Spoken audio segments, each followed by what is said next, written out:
Hey guys, welcome back with me, Carol's Kitchen.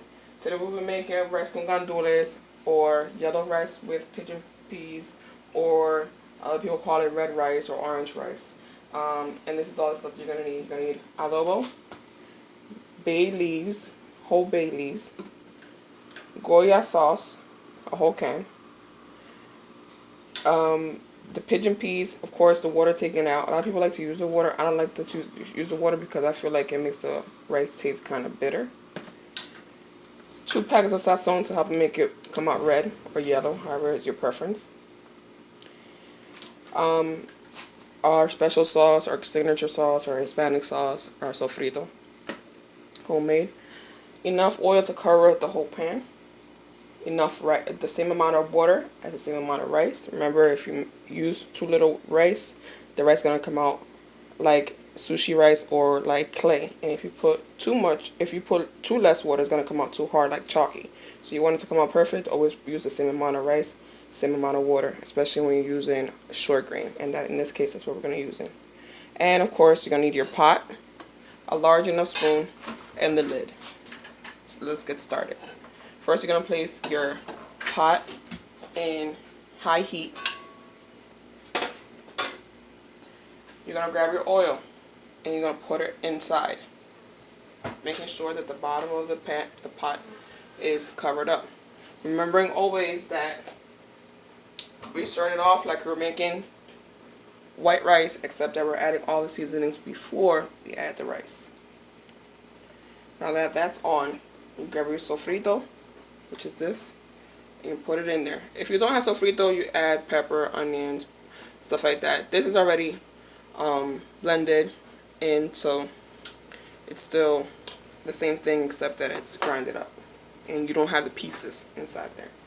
Now you add the pigeon peas. Remember, the water is taken out of the pigeon peas. Pour it in there. The sazon, you put enough. The salsa, the adobo is just basically seasoning. So if you don't have that, you can add salt, you can add pepper, or you can add all kinds of seasonings. If you want it to taste a little spicy, if you want it to taste like seafood, you can add however it is you want it to taste. That's what you use. So you put enough, depending on how much rice you're making. In this case, I'm making a lot of rice because I have guests coming over. So I put enough salt. And the basil leaves. Basil leaves, you add 2 to 3 depending on the size of basil leaves. The basil leaves you can take it out later on after the water boils, or you can leave it in after the water is done, if the rice is cooked. And as you can see, it's already starting to cook in the bottom. And that's perfect. That's what you want. You want it not to fry. You want it for it just to cook and marinate itself. And you add the whole can of salsa. This is called tomato sauce. It doesn't have to be Goya. It could be any kind of brand. As long as it's just sauce, it's light sauce. And 2 packs of the sazon. This will helps it, 1, season, and 2, helps it to create the orangey red color that a lot of people are used to seeing when they see yellow rice or red rice or rice with some kind of bean. Now you grab your spoon and you just move it around. And you just want everything to be incorporated together. So once you stick the rice in and you move it around, the rice already starts to season itself. The water already starts to season itself, and you don't have to add much else. Now, if you want to adjust the salt intake, you can. If you feel like it's not enough, or what we call it is soso. After the water starts boiling, after the rice is already in there, you grab your spoon and you taste the water to see if it tastes some kind of salt, and that's how you know if your rice is going to come out with some kind of seasoning or not.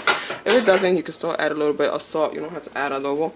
And if it has too much, you can add a half an onion and leave it in there soaking up some of that water, and it helps adjust with the salt intake. Now you grab, in my case, like I said, I'm making a lot of rice.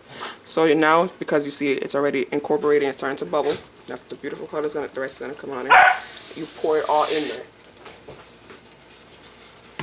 And you move it around. I don't pour the water in until I move the rice around.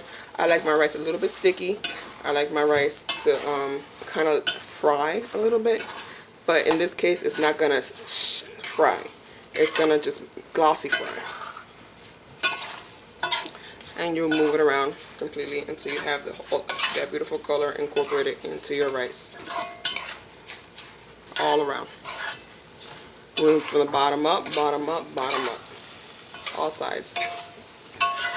It looks like a little bit of rice right now, but once you add the water, the rice will grow, and it will seem like it multiplied.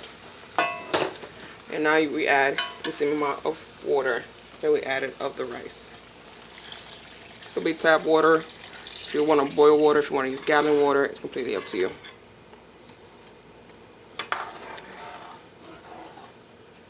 And you stir it around 1 time, 2 times, 3 times, just like this, to move it from the bottom, so that way it won't clump up in the bottom. And you just leave it alone, let it come to a boil. And I'll show you how that looks like. Now, as you can see, the water is starting to dissipate inside the rice. I can move it around 1 more time to make sure that it is going down, it's not clumping up in the bottom. So you can see it's starting to clump up, so it's a good idea to move it around once or twice while it dries up. It smells so good in here. You can see that beautiful color that's getting in here. The leaves, you can take them out now, or you can take them out later. The leaves don't bother me. I leave them in there. And as this is starting to dry up, I want to show you something that not only Hispanics but we're Dominicans are known for, is that we like to use, especially when we're making rice and want to cook faster, or if the lid is too small, or if we put too much rice inside a pot and we feel as though it's not going to cook right. I know it's going to cook right, but I want it to cook faster because my husband already made something to eat with it on the side, and I'll show you how to eat that later, how to put that together later. You grab not a trash bag, you grab a grocery bag. Any kind of grocery bag. In this case, it's a Family Dollar bag, and as you can see, it has the red writing on it. And you make sure it's completely clean. You soak it in some kind of water, and you drain it out. We're gonna use this to cover up the rice. We're gonna put it on top of the rice as well as the lid. When we're gonna cover it, we're gonna make sure that we don't use the side that's red or written on. We use the side that it's not written on, so that way while it's cooking and evaporating, the steam is evaporating, it doesn't make the rice red with the letters. It doesn't affect you, it does not hurt you, but that's something that we usually do. Now, as you can see, the rice is already completely dry. We're going to put our rice medium to low heat. We're going to move it around 1 more time from the sides over into the middle, ensuring it doesn't clump up. As you can see right here in the bottom, it's starting to make what we call, Dominicans call con, or better known as pegao. That's the crusty goodness that you can eat on the side. It's kind of crunchy, has all the flavor in the bottom, and you can use that to eat. Now we're going to grab our bag. Like I said, the bag, we're going to put it side up because of the color. So we're going to tuck it in, cover it. If it's too small, get another one. But in this case, it's perfect size. So just try to cover up the rice, like to hold the steam inside in case you don't have a lid that fits it. If you do, good. If you don't, or you see that it has like holes in it or on the side of it, or the steam is going to be let out, use a bag, use aluminum foil. In this case, I don't have aluminum foil, so I use a bag, and it will cook in between 15 to 18 minutes. And I'll show you how that looks like. 2. So this is how your rice should look. This has been about 15 to 18 minutes, give or take. Now we're going to cover it slowly because the steam will burn you. As you can see, it didn't stick to the pot, it didn't stick to the rice, it didn't dye the rice. The bag is completely clean, and the rice is completely done. How can you tell the rice is done? Well, it doesn't look chalky in the middle of each grain. And as you flip it, it looks soft. If you want to try, you can just make sure to grab a little bit, taste it, and it's soft. The rice tastes really good. It tastes like sofrito, it tastes like sazon, it tastes like all the stuff they put in it, especially the bay leaves. This you can serve it with, which I'm going to serve it today with pernil or pork shoulder, pulled pork, however you want to call it, roasted pork shoulder. You can serve this with fried chicken, chicken stew, lasagna, or even by itself. Sometimes I eat it with the egg on the side or on top, or a nice salad. This case I didn't put any meat inside of it, but we're used to putting pork inside of it, little pieces of pork, so you'll have that on there. and you don't have to add nothing else to it. So this is how we serve it. We serve 2 scoops. And in this case, my husband made some roasted pork. So we're going to add some of this beautiful roasted pork that's been roasting for almost 4 hours now.